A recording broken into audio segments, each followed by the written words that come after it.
ये लड़का जो पकौड़े की दुकान चला रहा है, क्या लगता है वो मेहनत करके आखिर कितना अमीर बन सकता है? शायद ये आगे चलकर एक बड़ा सा रेस्टोरेंट खोल ले, या हो सकता है कि पैसे कमाकर एक बड़ा 2 मंजिला मकान बना ले। इससे ज्यादा क्या ही कर लेगा ये, है ना? आप भी शायद यही सोच रहे होंगे। लेकिन दोस्तों, यही वो लड़का है जो आगे चलकर पूरे भारत का सबसे अमीर आदमी बना। नाम है धीरूभाई अंबानी। तो आखिर कैसे एक पकौड़े बेचने वाले इस गरीब लड़के ने 75,000 करोड़ रुपए की टर्नओवर वाली कंपनी बनाई? आज के इस वीडियो में हम इन डेप्थ स्टोरी जानने वाले हैं। हाँ, हो सकता है कि ये वीडियो हमारे चैनल पर अपलोड होने वाले जनरल वीडियो से थोड़ी बड़ी हो, लेकिन मैं 100% दावे के साथ कह सकता हूँ कि अगर आपने इस वीडियो को पूरा देख लिया तो फिर ये आपके लाइफ में जरूर बदलाव लेकर आएगा।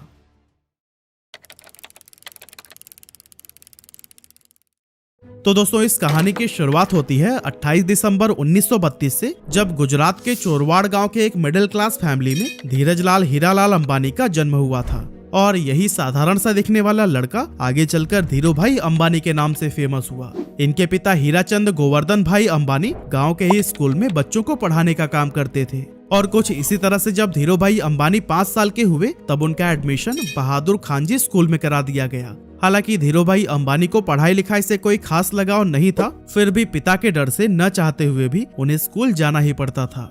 अब क्योंकि हीराचंद जी के कुल 5 बच्चे थे और जैसे जैसे वो बड़े हो रहे थे, उन्हें स्कूल की सैलरी से घर चलाने में काफी प्रॉब्लम होने लगी थी।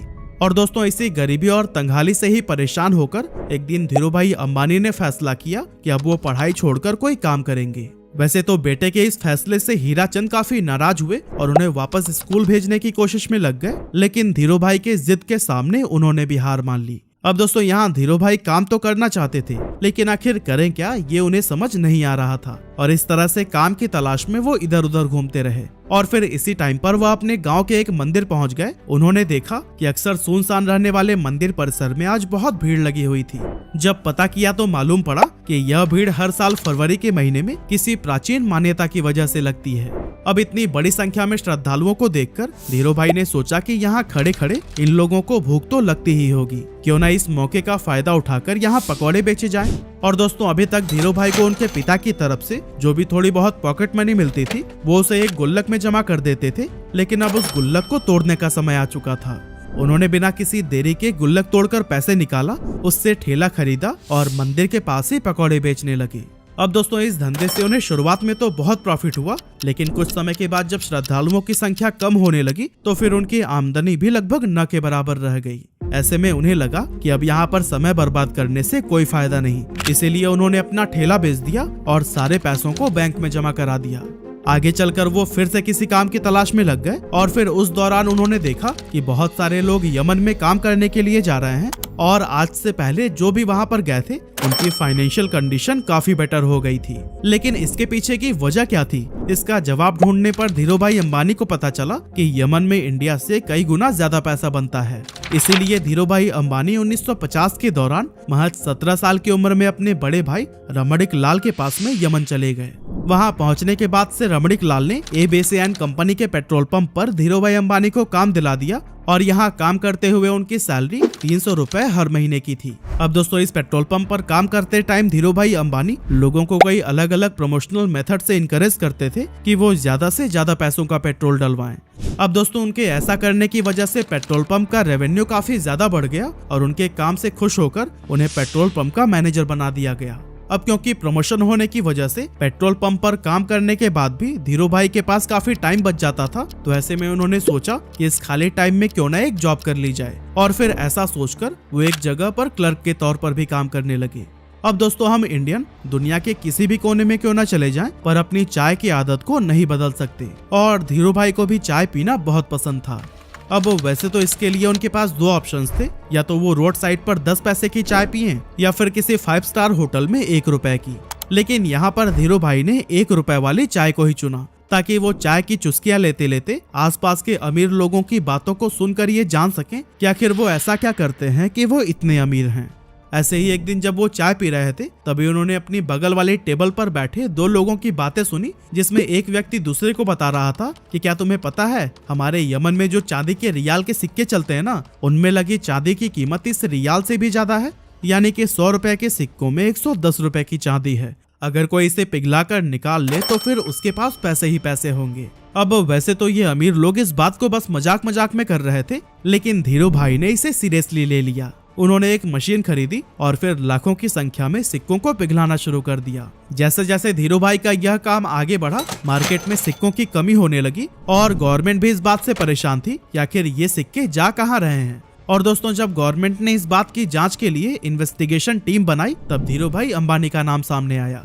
हालांकि जब तक पुलिस उनके ठिकाने पर पहुंचती, धीरू भाई सारे पैसे इकट्ठा करके वहां से इंडिया निकल चुके थे।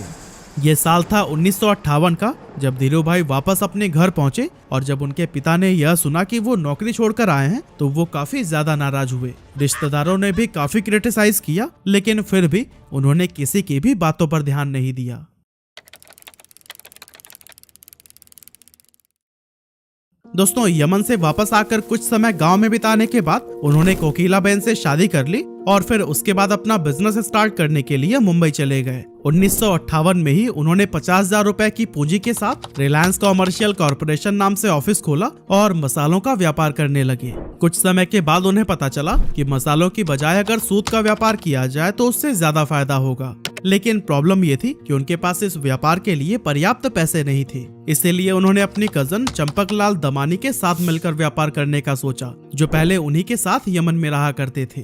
लेकिन जब उन्होंने इस इंडस्ट्री में एंटर करने की ट्राई की, तब उन्हें पता चला कि यहाँ पर व्यापारियों ने एक यूनियन बना रखा है और वो सभी मिलकर किसी भी नए व्यापारी को इस इंडस्ट्री में एंटर नहीं होने देते हैं। और अगर किसी को एंटर करना भी है तो उससे पहले यूनियन के लीडर से परमिशन लेनी पड़ती है। इस तरह से एक नए फील्ड में उतरना धीरू भाई अंबानी के लिए काफी चैलेंजिंग हो गया था।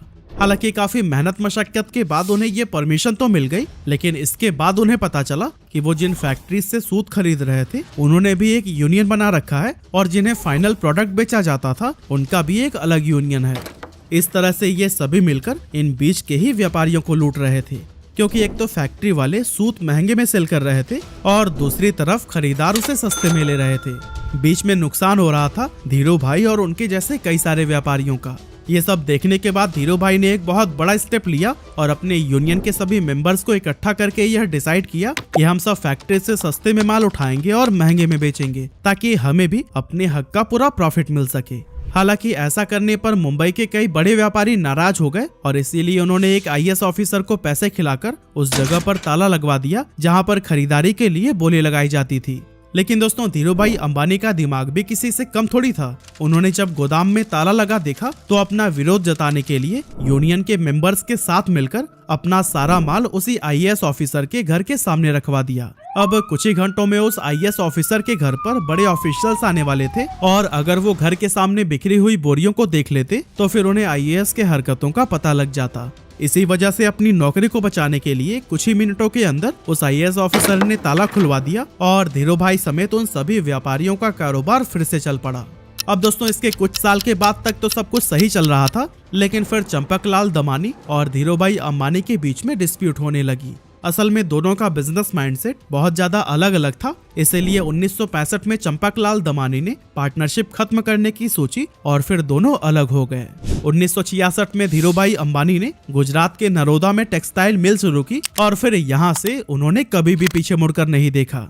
उसी दौरान सरकार रिप्लेनिशमेंट लाइसेंस लेकर आई, जिसके तहत व्यापारी बाहर के देशों से सस्ते फैब्रिक मंगा सकते थे, लेकिन शर्त ये थी कि उससे कुछ नया बनाकर वापस से दूसरे देश में एक्सपोर्ट करना होगा। यहाँ पर धीरू भाई अंबानी ने चालाकी दिखाते हुए अपनी सारी सेविंग से विदेशी फैब्रिक खरीद लिया और फिर उससे तरह तरह के आउटफिट्स जैसे कि टी-शर्ट, शॉल और शॉर्ट्स बनाने लगी। इस नए कारोबार के लिए ब्रांड नेम रखा गया था विमल, जो कि उनके बड़े भाई रमणीकलाल अंबानी के बेटे विमल अंबानी के नाम पर रखा गया था। अब मशीनें लग चुकी थी, कपड़ों का प्रोडक्शन भी भारी मात्रा में कर लिया गया था, लेकिन उन्हें बाजार में उतरने से रोकने के लिए दूसरे टेक्सटाइल मालिकों ने एक चाल चली।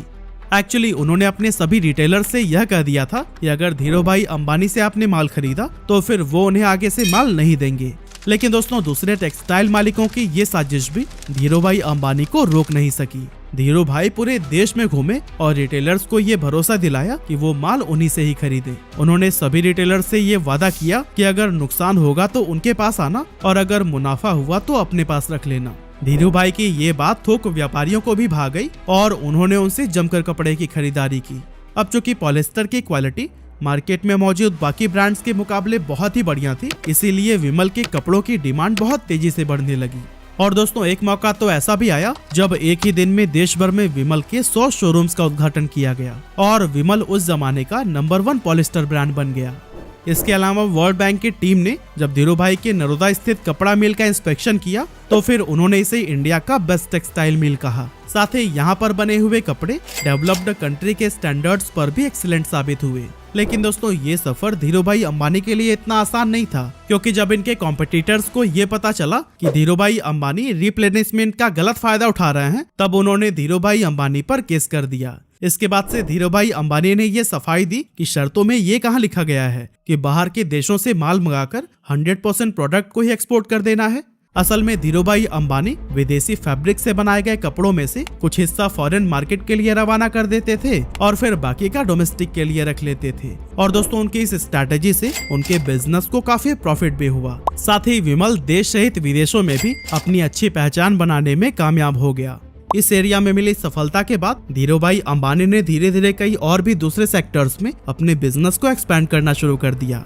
8 मई 1973 को कंपनी का नाम रिलायंस कॉमर्शियल कॉरपोरेशन से बदलकर रिलायंस टेक्सटाइल इंडस्ट्रीज लिमिटेड कर दिया गया और 1976-77 के बीच इसका एनुअल टर्नओवर 70 करोड़ रुपए हो गया था। अब दोस्तों आया जनवरी 1978, जब धीरू भाई अंबानी ने आजाद भारत का पहला आईपीओ लाने का विचार किया और फिर अपनी कंपनी को बॉम्बे और अहमदाबाद स्टॉक एक्सचेंज पर लिस्ट कर दिया। 10 रुपए शेयर प्राइस पर 2.8 मिलियन इक्विटी शेयर्स का आईपीओ पेश किया गया, जिस पर इन्वेस्टर्स ने जमकर भरोसा जताया और 58,000 इन्वेस्टर्स ने इसमें इन्वेस्ट किया था। इस स्टॉक से लोगों ने भरपूर प्रॉफिट कमाया और ये इतना पॉपुलर हो गया कि जब 1986 में कंपनी की एनुअल शेयर होल्डर मीटिंग रखी गई तो फिर उस टाइम पर 30,000 शेयर होल्डर्स उसमें शामिल हुए, जो कि इंडियन कॉर्पोरेट हिस्ट्री में एक रिकॉर्ड बन गया था। कमाल की बात तो ये थी कि उस टाइम पर बॉम्बे में एक भी ऐसा हॉल नहीं था जो कि इतने लोगों की कैपेसिटी को होल्ड कर सके। इसी वजह से इस मीटिंग को एक मैदान में ऑर्गेनाइज किया गया था। 1980 में धीरू भाई अंबानी ने महाराष्ट्र के पाताल गंगा में पॉलिस्टर फाइबर धागे का कारखाना खोला और काफी कोशिशों के बाद तेल के उत्पादन के लिए भी सरकार से लाइसेंस हासिल कर ली। इस तरह एक टाइम पेट्रोल पंप पर काम करने वाले धीरू भाई अंबानी की अपनी खुद की ऑयल प्रोडक्शन कंपनी हो गई। इसके बाद आया 16 फरवरी 1986, जब धीरू भाई को पहला हार्ट अटैक आया। एक्चुअली उन्होंने अपने बेटे मुकेश अंबानी को बताया कि उनकी पीठ में काफी तेजी से दर्द हो रहा है और इससे पहले कि उन्हें हॉस्पिटल लेकर जाया जाता वो अनकॉन्शियस हो गए थे। अब जब मुकेश अंबानी उन्हें लेकर अफरा तफरी में हॉस्पिटल पहुंचे तो डॉक्टर्स ने कहा कि अगले 42 घंटे इनके लिए बहुत ज्यादा क्रिटिकल हैं। लेकिन दोस्तों इतनी सीरियस हालत होने के बावजूद होश आते ही उन्होंने अपने बेटे को देखते हुए कहा, तुम परेशान मत होना बेटा, मैं सब ठीक कर दूंगा। इस स्ट्रोक के बाद से धीरू भाई अंबानी का एक हाथ पैरालाइज हो गया था, लेकिन धीरू भाई अंबानी ने डिसाइड किया कि ये उनकी कमजोरी नहीं बनेगा। इसीलिए लगातार 3 महीनों तक उन्होंने खूब एक्सरसाइज की, डाइट पर पूरा ध्यान दिया और लाइफस्टाइल में बदलाव किया। इसका असर ये हुआ कि धीरू भाई का हाथ पहले से काफी ठीक हो गया। अब दोस्तों आगे चलकर धीरू भाई अंबानी एक ऐसे गोल्डन एरा में एंटर हुए जब इनके बिजनेसेस कई सारे सेक्टर्स में तेजी से एक्सपेंड होने लगे। एक्चुअली 1992 में धीरू भाई अंबानी ने वो करके दिखाया जो कि उस समय की बड़ी बड़ी इंडियन कंपनीज ने सपने में भी नहीं सोचा था। असल में इस साल कंपनी ने ग्लोबल मार्केट से भी फंड जुटाना शुरू कर दिया और ऐसा करने वाली रिलायंस देश की पहली कंपनी बन गई थी। साल 1995-96 में धीरू भाई अंबानी ने 9X USA के साथ मिलकर अपनी telecom company Reliance telecom private limited की भारत में शुरुआत की। इसके बाद से 1998 से 2000 के दौरान धीरू भाई अंबानी ने दुनिया के सबसे बड़े रिफाइनरी पेट्रोकेमिकल्स को गुजरात के जामनगर में ओपन किया। और दोस्तों इस टाइम तक धीरू भाई अंबानी का इतना बड़ा नाम हो गया था कि उन्हें देश सहित विदेशों में भी पॉपुलैरिटी मिलने लगी थी। ये पॉपुलैरिटी तब और भी इंक्रीज हो गई जब साल 1996, 98 और 2000 यानी कि 3 साल उन्हें एशिया वीक मैगजीन ने power 50 most powerful people in Asia की लिस्ट में शामिल किया था। ये इंडिया के लिए बहुत ही गर्व की बात थी और इससे भारत के पोटेंशियल्स के बारे में बाकी के देशों को भी अंदाजा होने लगा था। इतना ही नहीं, 15 जून 1998 को धीरू भाई अंबानी पहले इंडियन बने जिन्हें बेहतरीन लीडरशिप के लिए the Wharton school university of Pennsylvania की तरफ से डीन्स मेडल से नवाजा गया था। इसके अलावा 1999 में धीरू भाई अंबानी को बिजनेसमैन ऑफ द ईयर के अवार्ड से भी सम्मानित किया गया और 2001 में द इकोनॉमिक टाइम्स ने इन्हें लाइफ टाइम अचीवमेंट का अवार्ड दिया। और दोस्तों कहते हैं कि ये सब अवार्ड और सम्मान भले ही सिर्फ धीरू भाई अंबानी को मिले, लेकिन उनकी इस सफलता के पीछे उनकी वाइफ कोकिला बेन का भी पूरा हाथ था। एक्चुअली जब धीरूभाई अंबानी मुंबई शिफ्ट हुए थे तब उन्होंने कोकिलाबेन को इंग्लिश सीखने के लिए कहा था ताकि व्यापार में वो भी उनकी मदद कर सके। इसके अलावा धीरूभाई अंबानी जब भी कोई नया काम शुरू करने जाते थे तो फिर उस पर कोकिलाबेन का विचार जरूर मांगते थे। और दोस्तों इसी तरह के सपोर्ट और मेहनत का ही नतीजा है कि मसाले और पॉलिस्टर बेचने से शुरुआत करने वाले धीरूभाई अंबानी साल 2000 तक देश के सबसे अमीर लोगों में शुमार हो चुके थे। उन्होंने 350 स्क्वायर फीट के कमरे से अपने बिजनेस की शुरुआत की थी और फिर देखते ही देखते रिलायंस देश की टॉप कंपनीज में गिनी जाने लगी। कहा जाता है कि अपने सपने को पूरा करने के लिए अंबानी बेहद डिसिप्लिन्ड लाइफ जीते थे। उन्होंने अपने काम करने के घंटे भी तय कर रखे थे और कभी भी 10 घंटे से ज्यादा काम नहीं करते थे। लेकिन पहले हार्ट अटैक के बाद से उनकी तबीयत लगातार खराब रहने लगी थी, जिसके चलते उन्हें हर थोड़े दिनों में ही हॉस्पिटल्स का चक्कर लगाना पड़ता था। लेकिन दोस्तों फिर आया 24 जून 2002 का वो दिन जब धीरूभाई अंबानी को फिर से एक डेडली स्ट्रोक आया और उन्हें मुंबई के ब्रीच कैंडी हॉस्पिटल में एडमिट कराया गया। यहाँ पर डॉक्टर्स ने बहुत कोशिश की लेकिन लगातार ट्रीटमेंट के बाद भी उनकी हालत में कोई सुधार देखने को नहीं मिला और इसी वजह से आखिरकार 6 जुलाई 2002 को 69 साल की उम्र में उन्होंने दुनिया को अलविदा कह दिया और अरबों का साम्राज्य अपने बेटों के लिए छोड़ गए। जिस समय उनकी मृत्यु हुई थी उस समय कंपनी का टर्नओवर 75,000 करोड़ रुपया हो गया था और ग्लोबल फॉर्चून 500 लिस्ट में भी रिलायंस ने अपनी जगह बना ली थी। कमाल की बात तो यह है कि इतनी दौलत और शोहरत हासिल करने के बाद भी उन्होंने एक बहुत ही साधारण जीवन जिया और अपनी रूट्स को कभी नहीं भूले। एक मामूली से पकौड़े बेचने वाले के लिए जीरो से शुरुआत करके कई पीढ़ियों तक चलने वाला एक साम्राज्य खड़ा करना ऑलमोस्ट इम्पॉसिबल था, लेकिन धीरूभाई अंबानी ने यह काम करके दिखा दिया।